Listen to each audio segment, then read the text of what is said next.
friends, welcome to Pebbles. நான் உங்கள் கோபி சுதா. நம்ம இன்னைக்கு செய்ய போறது ஈரோடு ஸ்பெஷல் பள்ளிப்பாளையம் சிக்கன். இது வந்து ரொம்ப ஈஸியா பண்ணலாம். இதுக்கு வந்து சின்ன வெங்காயம், வரமிளகாய் தான் வந்து மெயினா வந்து நம்ம ஆட் பண்ண போறோம். இப்போ எப்படி செய்யறதுன்னு பார்க்கலாம். நம்ம 1/2 கிலோ சிக்கன், அதாவது இந்த பள்ளிப்பாளையம் சிக்கனுக்கு வந்து கொஞ்சம் எலும்பு இருக்கிற மாதிரி தான் எடுக்கணும். அப்பதான் வந்து டேஸ்ட் வந்து நல்லா இருக்கும். ரொம்ப வந்து அதாவது 65 போடுற மாதிரி நம்ம எடுக்கவே கூடாது. ஃபுல்லா இந்த மாதிரி எலும்பு சதை ரெண்டும் மிக்ஸ் பண்ண மாதிரி எடுத்தோம்னா டேஸ்ட் நல்லா இருக்கும். இதுக்கு வந்து என்னன்னா 4 வரமிளகாயை நான் சுடுதண்ணியில் ஊற வச்சிருக்கிறேன், 1/2 hour ஊற வச்சிருக்கிறேன். இதை வந்து நம்ம பேஸ்ட் பண்ணி தனியாக எடுத்துக்கலாம். இந்த சிக்கனுக்கு வந்து என்னென்னா வரமிளகாய் பேஸ்ட் இதுதான் வந்து டேஸ்ட் கொடுக்கும். நம்ம அதனால் வரமிளகாய், சின்ன வெங்காயம் இதெல்லாம் தான் ஆட் பண்ண போகிறோம். இதை வந்து பேஸ்ட் பண்ணி எடுத்துக்கலாம். நம்ம 6 பல் பூண்டு எடுத்துருக்குறோம். இது கூட நம்ம சின்ன வெங்காயத்தை அரைச்சி தனியாக எடுத்து வச்சுக்கலாம். அடுத்து தேவையான பொருள் என்னங்கிறத பார்த்துடலாம். சின்ன வெங்காயம் வந்து 250 grams வந்து நான் பொடியாக நறுக்கி வச்சுருக்கிறேன். இதுக்கு வந்து அதாவது பத்தையில் நம்ம கடையில் வாங்கிட்டு வந்த பத்தை வந்து நம்ம இந்த மாதிரி நீட்ட வாக்கில் கட் பண்ணி வச்சுக்கலாம். இந்த பள்ளிப்பாளையம் சிக்கனுக்கு வந்து ஸ்பெஷலாக ஆட் பண்ணுறோன்னா இந்த தேங்காய் தான் வந்து ரொம்ப ரொம்ப இம்பார்ட்டன்ட். 1/2 கிலோ சிக்கனுக்கு ஒரு 10 வரமிளகாயை இந்த மாதிரி நீட்ட வாக்கில் கட் பண்ணியிருக்கிறேன். இதை வந்து நம்ம ஆட் பண்ணுறப்போ இந்த சீடு எல்லாமே விழுந்துடும். சீடை ஆட் பண்ண வேண்டாம், இதை மட்டும் நம்ம ஆட் பண்ணிக்கலாம். கொஞ்சமாக கருவேப்பிலை. இப்போ எப்படி செய்கிறதுன்னு பார்க்கலாம். நம்ம 1/2 டீஸ்பூன் சோம்பு, 1/2 டீஸ்பூன் சீரகம் இதை வந்து லைட்டாக ரோஸ்ட் பண்ணிக்கலாம்.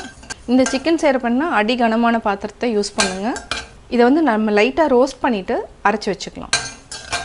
நம்ம கடாயில் இதுக்கு தேங்காய் தான் ஆட் பண்ண போகிறோம். தேங்காய் ஒரு 2 டீஸ்பூன் அளவுக்கு எடுத்துருக்குறோம். இது நல்லா காஞ்சதுக்கப்புறம் வரமிளகாய் இது வந்து நம்ம சீடு எடுத்துடலாம். பார்த்திங்கன்னா இந்த சீடு எல்லாமே நம்ம அவாய்ட் பண்ணிக்கலாம் இங்கே இருக்கிறத. இப்போ நம்ம கருவேப்பிலை போட்டுக்கலாம். இது ஒரு 30 செகண்ட் வரைக்கும் நல்லா வதக்கிக்கலாம். அடுத்து சின்ன வெங்காயம் இது சிம்மில் வச்சுட்டு நல்லா வதக்கிக்கலாம். இதுக்கிடையில் நம்ம பூண்டு, சின்ன வெங்காயத்தை வந்து பேஸ்ட் பண்ணிக்கலாம். அதே மாதிரி வரமிளகாயும் பேஸ்ட் பண்ணிக்கலாம்.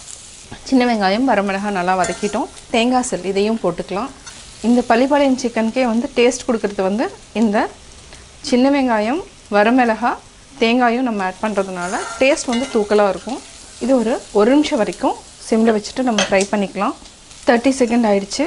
இப்போ நம்ம பூண்டு, சின்ன வெங்காயத்தை அரைச்சி வச்சுருக்கு, இதையும் ஆட் பண்ணிக்கலாம். இதனால் பச்சை வாசம் போகிற வரைக்கும் வதக்கிக்கலாம். இது கூட நம்ம சில்லி பேஸ்ட் ஆல்ரெடி அரைச்சி வச்சுருக்குறோம். அதாவது 4 வரமிளகாய் தண்ணியில் ஹாட் வாட்டரில் சோக் பண்ணி வச்சதையும் அரைச்சிட்டோம், இதையும் ஆட் பண்ணிக்கலாம்.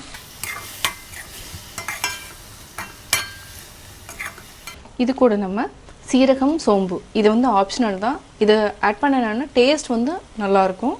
அதுக்காக சீரகம், சோம்பை வறுத்து ஆட் பண்ணியிருக்கிறேன். ஒரு சிலருக்கு வந்து வறுத்து ஆட் பண்ணேன்னா நீங்கள் தாளிக்கிறப்ப ஆட் பண்ணிக்கலாம். இப்போ மீடியம் ஃப்ளேமுக்கு மாற்றிக்கலாம். கொஞ்சமாக நம்ம உப்பு ஆட் பண்ணிக்கலாம். இது வந்து நம்ம கிரேவியாக பண்ணுறதில்ல, நம்ம வதக்கிட்டு அதாவது ஃப்ரை மாதிரி தான் நம்ம பண்ணுறோம். இது ஒரு 1 நிமிஷம் வரைக்கும் நல்லா ஃப்ரை பண்ணிவிட்டு தக்காளி வந்து நம்ம ஒரே ஒரு தக்காளி வந்து ஆட் பண்ணிக்கலாம். ஆனால் நீங்கள் வந்து தக்காளி ஆட் பண்ணணுங்கிற அவசியமே கிடையாது. இது வந்து என்னென்னா ரெஸ்டாரண்ட் ஸ்டைல் மாதிரி நான் செய்யணுங்கிறதுனால நான் வந்து தக்காளி வந்து ஒரே ஒரு தக்காளி ஆட் பண்ணுறோம். அப்போ வந்து என்னென்னா டேஸ்ட் வந்து லைட்டாக உங்களுக்கு புளிப்பு தன்மையை கொடுக்கும், ஃப்ளேவர் நல்லாயிருக்கும். இது வந்து ஆப்ஷனல் தான், நீங்கள் தேவைன்னா ஆட் பண்ணிக்கோங்க, இல்லைனா வேண்டாம். இது வந்து 30 செகண்ட் வரைக்கும் நம்ம நல்லா வதக்கியிருக்கிறோம். ஒரே ஒரு தக்காளி ஆட் பண்ணிக்கலாம். இது வந்து பொடியான இருக்குன்னு தக்காளி. இந்த ஈரோடு பள்ளிப்பாளையம் சிக்கனுக்கு நம்ம வந்து மசாலா அப்படின்னு பார்த்திங்கன்னா எதுவுமே இருக்காது. சின்ன வெங்காயம், வரமிளகாய், ஒரே ஒரு 1/2 ஸ்பூன் அளவுக்கு நான் வந்து சோம்பு, சீரகம் அதாவது பொடி பண்ணி போட்டுக்கிறேன், அவ்வளோதான். இதை வந்து நம்ம சிம்மில் வச்சுட்டு வதக்கினாலே போதும், அந்த டேஸ்ட் கிடைக்கும். இப்போ நம்ம சிக்கன் ஆட் பண்ணிக்கலாம். அதாவது எலும்போடு இருக்கிறது தான் நம்ம ஆட் பண்ணுறோம். நல்லா பரட்டி விடுங்க. நம்ம தேவையான அளவு உப்பு போட்டு மூடி வச்சுக்கலாம். 7 to 10 minutes வரைக்கும் சிம்மில் வச்சுட்டு நம்ம வேக வச்சுக்கலாம். இதுலேயே வந்து கொஞ்சமாக தண்ணி விட ஆரம்பிக்கும்.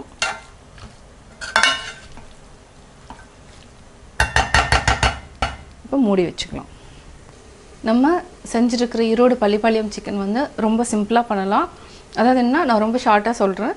சின்ன வெங்காயம், வரமிளகாய், தேங்காய் இந்த 3 தான். தக்காளி வந்து ஆப்ஷனல் தான். தக்காளி வந்து போட்டோன்னே லைட்டாக அந்த புளிப்பு தன்மை வந்து கிடைக்கும் நம்மளுக்கு. ஒரு சிலருக்கு பிடிக்கும், பிடிக்காதவங்க வந்து ஆட் பண்ண வேண்டாம். அதுக்கப்புறம் சிக்கன் ஆட் பண்ணிவிட்டு சிம்மில் வச்சுட்டு மினிமம் வந்து ஒரு 10 minutes விட்டுருங்க.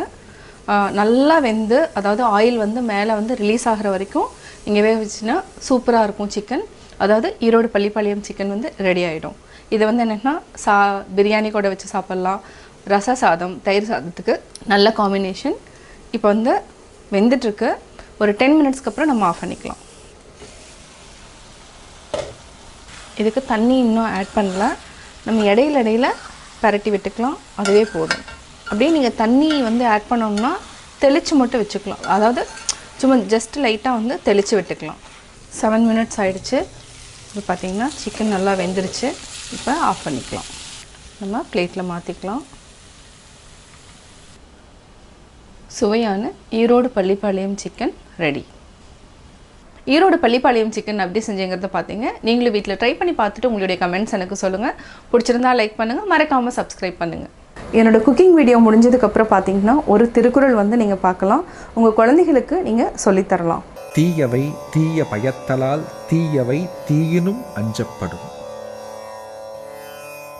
நாம் மற்றவர்க்கு செய்யும் தீய செயல்களே இப்பிறவியிலும் மறுபிறவிற்கும் துன்பத்தை தரும். எனவே தீய செயல்களை தீயினை விட தீமை தரக்கூடியதாகும்.